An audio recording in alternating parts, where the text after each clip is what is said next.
Many commentators are troubled by the connection between the end of the Torah and the beginning. So let's see how the Torah ends, and let's see how the Torah begins, and try to find a common theme behind them. So let's go. The Torah ends actually talks about Moshe Rabbeinu's death. Basically, unfortunately, we read many obituaries, and the last 8 psukim, the last 8 verses in the Bible, deal with the death of Moshe Rabbeinu. Who was he? He was Moses, the Jewish leader. So he took the Jewish people out of Egypt. He received the Torah at Mount Sinai, and he took us through the 40 years of the desert. So one of the things Moses wasn't able to do was enter the land of Israel. So Moses, because it's a good question, why not? On Moses' level, apparently he did something wrong. That God was, so to speak, punishing him because he did something wrong, that he's not able to enter the land of Israel. But at least he got to see it. He didn't get a chance to play in it, but he was able to go ahead and look at it from afar. So Moses is known as the greatest prophet of all time. Even he's greater than anyone who came before him. We all might have our own favorites, like Abraham, Isaac, Jacob, Joseph. Isaiah, Joseph, but Moses, Joshua, Solomon, Saul, exactly. The book of Judges. We could go on, and we have behind us all of them. Oh. But Moses is known as the greatest of all prophets. And in fact, he's known as, he's always going to be the greatest because he was the greatest prophet. You know who made him the greatest prophet? Sigmund Freud. Oh, nice. Sigmund Freud, because the book that he wrote about Moses and monotheism. Oh, he wrote that Moses is the greatest prophet? Prophet, yeah. Yeah, he's right. Yeah. So we say even in the Bible, we read at the end, Kam Navi Od B'Yisrael Kamosha. Never again has there arisen in Israel a prophet like Moses. There's a verse in the Bible even. Moses was about 5,000 years ago, isn't he? Yeah, a little bit, a little less. You said it's about 2,000 years past the Abraham. Right, less because the world is 5771 now. Yeah. So and the Mount Sinai was like 2448. So a little less than So Moses lived around that time on Mount Sinai, right? Yeah. So the Torah ends. It talks about all of Moses' accomplishments. He took the Jews, Moshe Mashiach Sholchu. He took the Jews he took the Jews out of Mitzrayim. He took them through the Midbar, the desert, etc. And how does it end? Le'enei Kol Yisrael. Moshe breaking the tablets in the front of the Jewish people. Moses came down from the mountain and he broke the tablets. The question is, was that the way to end the Torah? I thought we want to end on a high note. Not on a. Back and get more or something? He went back and got more talents. Yeah. You should have danced. You should have danced then already. But the truth is, he didn't know at that time when he broke it there would be another one. But it's true. He went back up. The Jewish people repented, and we got a new one. But at that time, we didn't know it. And Moses, no one told him to do it. Torah. Right, the second Torah, the second tablet. That's where how Jesus Christ was from the second tablet, wasn't he? What do you mean? No, that's something else. That's the second. The Christians believe in the second coming. Yeah, but the second coming, because he smashed the Torah. Isn't that where it came from? The second coming. He was the second coming of God. The second coming of God, yes, but it probably had something to do with Moses. Yeah. No, he lived much later. He lived during the time of Hillel. Hillel? The great Rabbi Hillel. They say he was around. That's a separate discussion, but it's not for now. But he has nothing to do with this. Okay, but either way, so the Torah ends with the tablets, the breaking of the tablets. So it reminds me of a story about the tablets, the luchos. There was a school in Israel, let's say, and They were going around. It was the Ministry of Education. They were going around and checking what the schools were actually teaching, because they're going around which schools should get more funding, which needs more help, more teachers. So one of the ministry people showed up at this day school, elementary school from 1 to 8, and he met this child, Yaakov we'll call him, in the hall, and he said to Yaakov, again it's in Israel so I'll say it in Hebrew and then I'll explain it. He saw the little child in the hall and he said to the child, Yeled Mishi Ber Es Haluchos, child, who broke the tablets? Who broke the luchos? So the little kid, he's like 10 years old. He sees a stranger. He's afraid. He says, Lo ani, not me, I didn't do it. So the guy in ministry is going crazy. I know that people don't know anything here, but they don't know that Moses broke the tablets. What's going on here? So he runs to the kid's teacher. And he says, you know what? I met Yaakov in the hall. I asked him who broke the tablets. He said, not me. So the teacher said, you know what? I know Jacob. I've known him for a long time.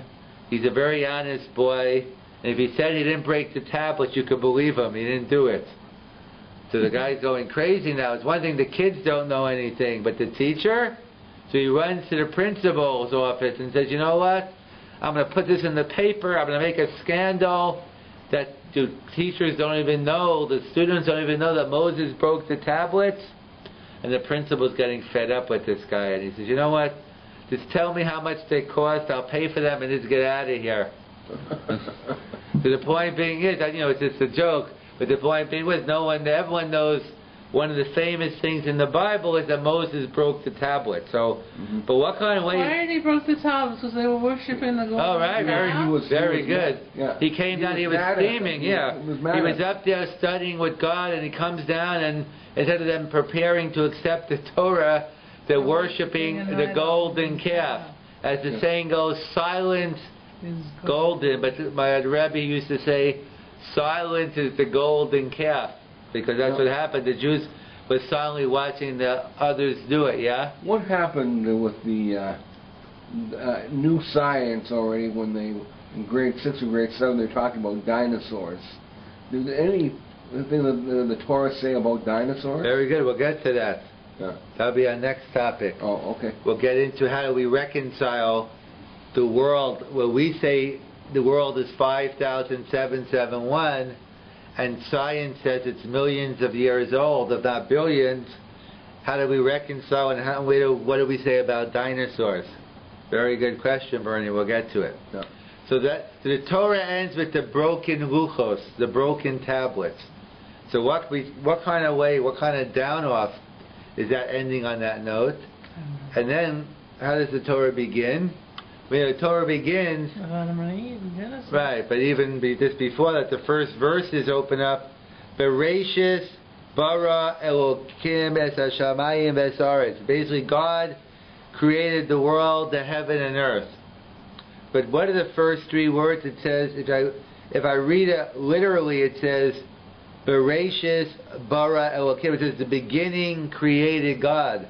Of course, we know the beginning that God always was. It means that, God created the world. But the problem is, the Torah writes it in a way which could be mistaken that the beginning created God. That's heresy. In fact, we know our rabbis tell us there are 4 different levels of understanding. When we study a verse in the Bible, there are 4 levels of understanding. It's called, in Hebrew, it's called Pardes, Pei, Reish, Dalet, Samach. But in English, it means orchard. You go into an orchard. So each letter stands for a different level explanation. So the Pei stands for Pshat, which means literal. Every verse, there's a literal understanding of the verse. The second level is Remez from the Reish, allusion. Is this deeper level that the verse is alluding to another. Came magicians. Very good. Yeah. Excellent. Same thing, right? Illusion. And then there's Pardes. Dalet is drush. That's like homiletics, like the rabbis giving sermons and that type of thing. And the Samach is Sod, secrets, Kabbalah, which is very popular today.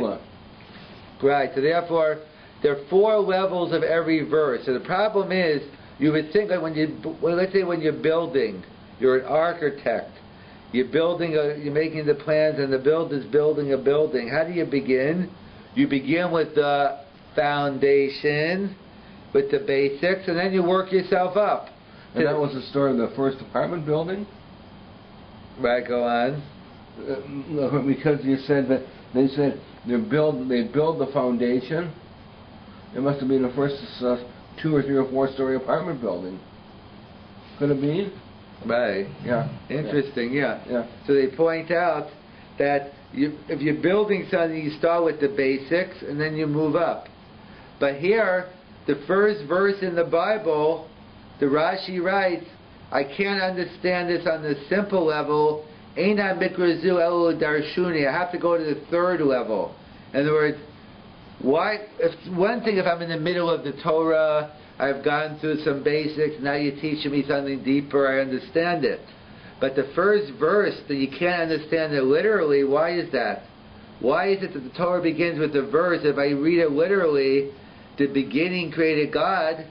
It's an apikarsis. It's heresy. Why would the Torah begin with such a verse? Down in the middle of the Torah is one thing, but to begin that way doesn't make any sense. We have 2 questions here. Why does the Bible end with the breaking of the luchos, the tablets? And what kind of way? We're talking about Moses' accomplishments. I would think I should end on a high note. End with the Mount Sinai, with all the food, the manna in the heaven, something. But the breaking of the luchos, come on.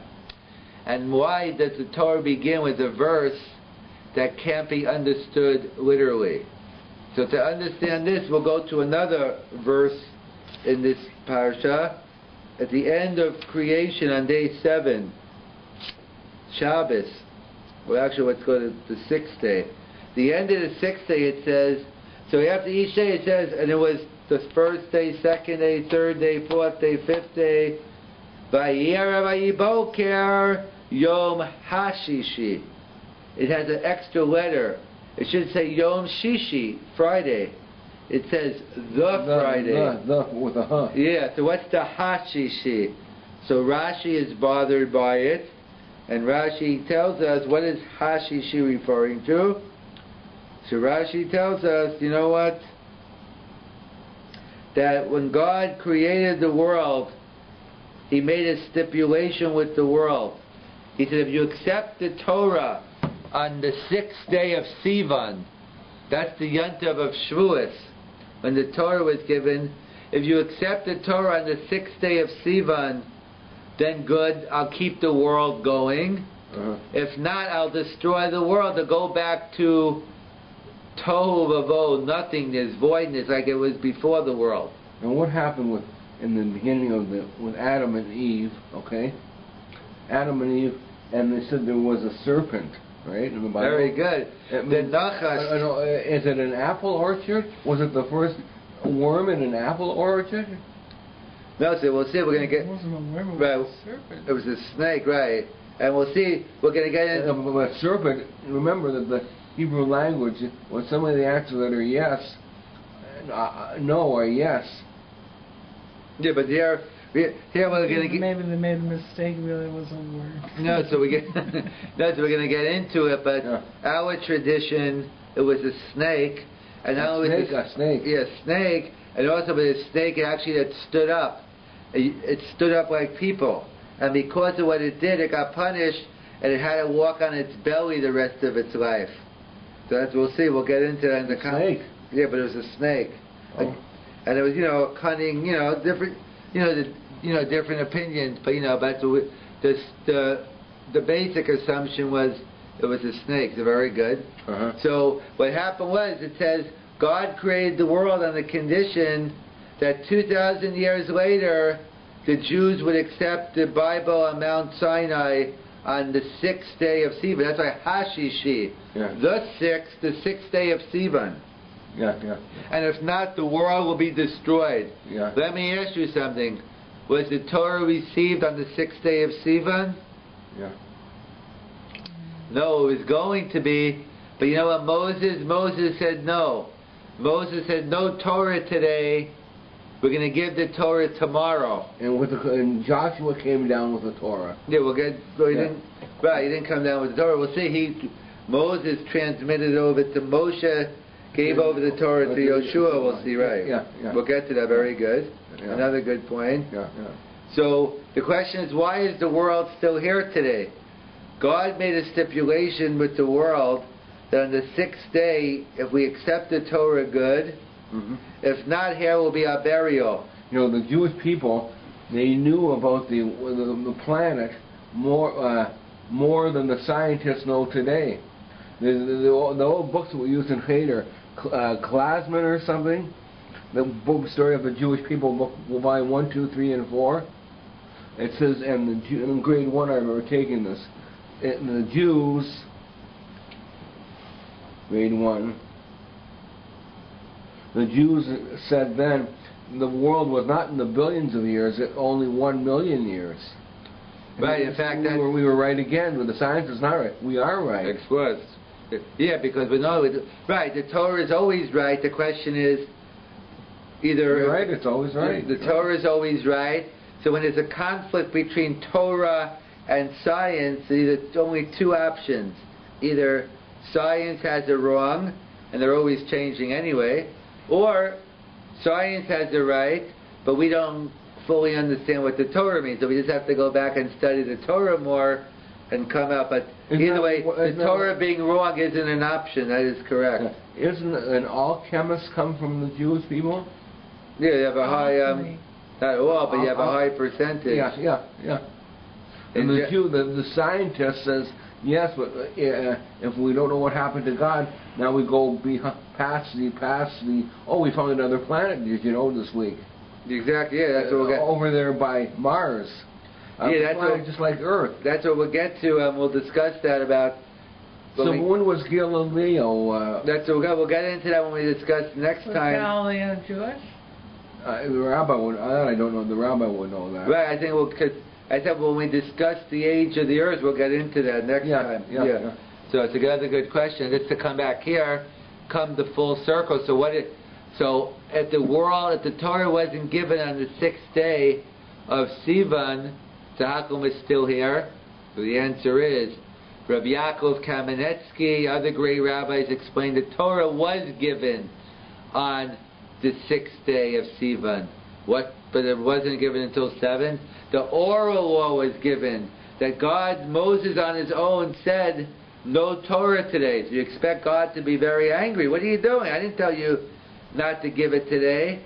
And yet, no, God was very happy. He said, Yasher Koach, Yasher Kochach Asher Shibarta.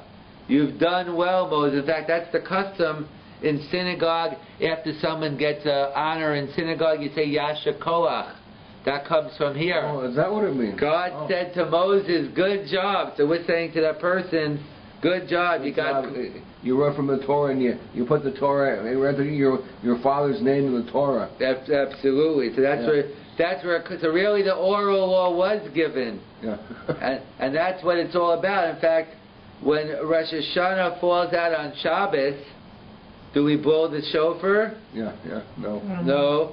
When the first day of Sukkot falls out on Shabbos, we don't shake lulav. Even though it's a biblical commandment to shake lulav, it's a biblical commandment to hear the shofar, yet the rabbis say no, because they want to protect the Torah, protect the Shabbos. Like Maimonides writes, he was a doctor. Like if you walk by and you see someone with a green outfit on or a white outfit, a doctor, and if you're just walking by, you see, oh wow, what a butcher. He's cutting this guy's leg off. But yet when you get a closer look, you see he's not a butcher.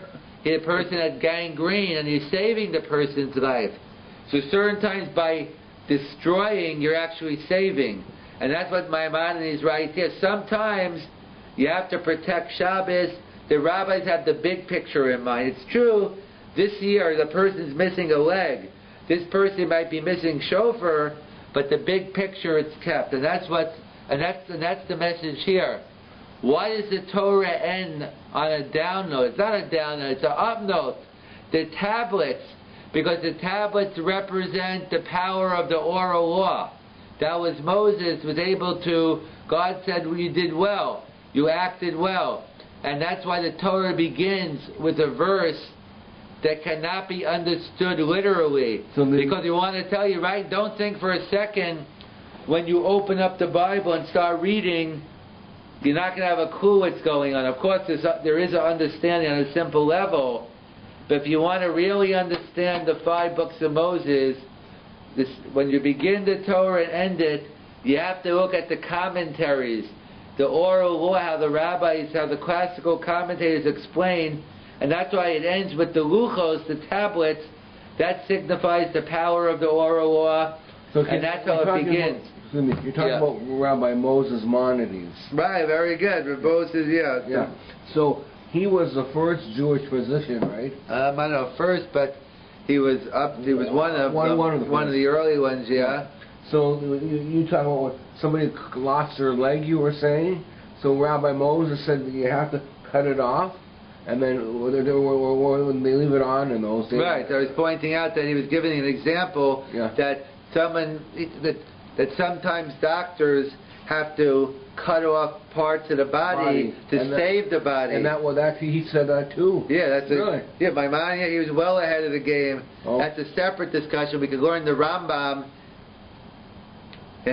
We could go over the Rambam. All the many things he taught us that the doctors are coming around to now. Yeah, right. It reminds me of a famous story that with both, not only the Rambam was a rabbi, but the Ramban was a rabbi, Nachmanides. He also was a. So they say over a story where Rabbi Yisrael Salanter, one of the great rabbis in the I think late 18th, the 19th century, I think he was in. Did you really live in the 19th century, Maimonides? No, my Maimonides was well early. This is Rabbi Yisrael Salanter. Maimonides must have been about the year 2170. Yeah, in the Jewish years, like 1100. Yeah. So I'm just saying, Rabbi Yisrael Salanter was much later on. He was one of the great rabbis who introduced studying ethics. So saying on the fathers. Yeah, he didn't write that, but Pirkei Avos. Yeah, Pirkei Avos is from the oral law. Yeah. But Rishon Salanter emphasized that, right? Yeah. Midos, as we know them, being a mensch, as we say.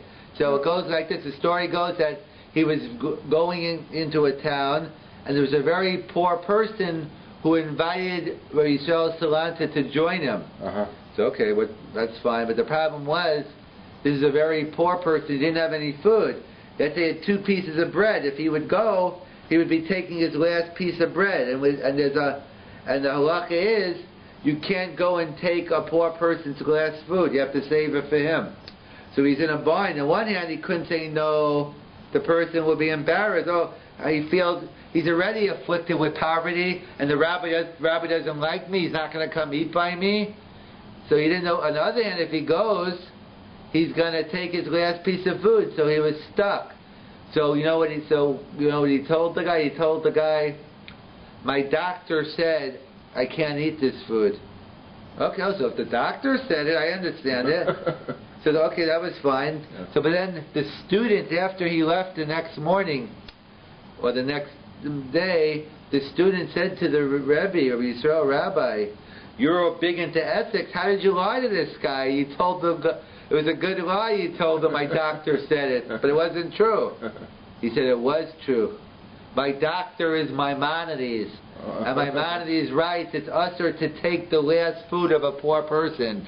So Rambam was his doctor. That's every Jewish person's doctor is Maimonides. And in fact, not only Maimonides, Maimonides and Nachmanides. The doctors come from the scribes and the Tanakh. Then how? In fact, in the desert we didn't need doctors because we had prophets. And if something happened, because every physical ailment is really a reflection of doing something wrong spiritually. So you just had to go to the priest and he used to tell you what's wrong. Today, obviously, we're not on that level. So the Torah says, Yirapo Yirape, we have to go to a doctor. As opposed to, in contrast to other religious groups that say, oh, you're not allowed to go to a doctor, you're interfering with God's plan. If God wants me sick, I have to die. You know, that's not the Jewish belief. God gave us God gave us doctors, medicine. He said you have to try to do everything you can to take care of yourself. Another way of looking at it is a story of Christians a little bit too. Yeah, that's Jews never would do that. Exactly. There is some type of Christian, right? In fact, they're being sued. The big question is they don't want to. If the child's sick and they don't want to give them antibiotic, so there's a whole big case over there. Well, that's where that new Christian group or something. Yeah. And Rabbi, I have to go. Very good. And you could go just to conclude. We have two doctors. We have the Rambam, as I call the before doctor, and the Ramban Nachmanides is the after doctor. What I mean is, before a person's sick, you got to do everything you can. The preventive medicine. You have to take care of yourself, eat properly, exercise. But once you're already sick and you can't do anything, then that's he was more into the belief aspect. So Maimonides was the pragmatic do and make sure you do and not prevent. And the Ramban is more in the belief. So, but that's why just to summarize. Because that's why the Torah begins with the verse that you can't take literally, and it ends with the tablets, is because Hashishi. The world is only here today because the oral law was given, and that's what it's all about. When we begin now, we're beginning the Parshios of Bereshis, Noach, Lech Lecha, Vayera, that we have to realize it's not just stories, but we have to go learn the oral law. And that's what the Torah wants to tell us right away. Don't make the mistake. You can just read the verse and think you know what's going on. Maybe you will on a lower level. But to fully understand Bereshis, the whole book of Bereshis, to the last book of Zos HaBracha, we have to study the rabbinic tradition. The classical commentators, Rashi, Maimonides, Nachmanides, etc., and go through all the current commentators. And the Torah is a Torah's Chaim. It's a way of life. It's not just an academic study, but it makes us better, and we learn everything about life.